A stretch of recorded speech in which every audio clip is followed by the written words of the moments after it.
મહેન્દ્રભાઈ, આ જે કાર્યક્રમની અંદર બધા નેતાઓ એક મંચ ઉપર જોવા મળ્યા.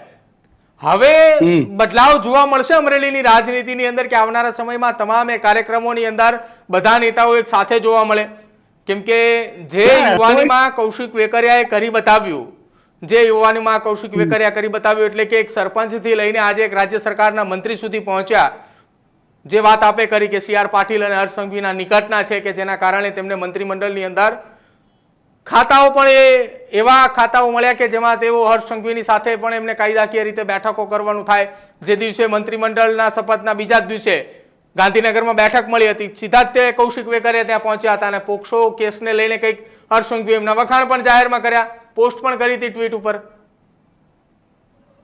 નહીં, કોઈ પ્રદીપ કોઈ ચાન્સ નહીં. આજે જે બધા ભેગા થયા આ લોકો આમ પાછા એરોગેન્ટ પણ હોય, સાંભળો, નેતાઓ એ રાહ જોતા હોય કે આનું કોઈક રીતે આ પડે અને પાછો કોઈક આપણો અથવા નવી પેઢીના એના પરિવારના કે એમના કાર્યકરોનો ચાન્સ લાગે.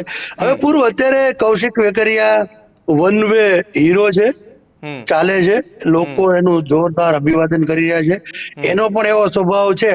પાયલકોટી કાંડમાં કદાચ એને મને લાગે ખબર નહીં એની ભૂલ હશે કે ઉત્સાહી કાર્યકરો એને ફસાય એવું કોઈ કામ કૌશિક ક્યારેય ના કરે કે જે એને પોલિટિકલી, અને હવે તો એને એટલી બધી આવડત આવી ગઈ છે, સલાહકારો બહુ જોરદાર હોય એમના, કઈ નહીં હવે વન વે ચાલશે.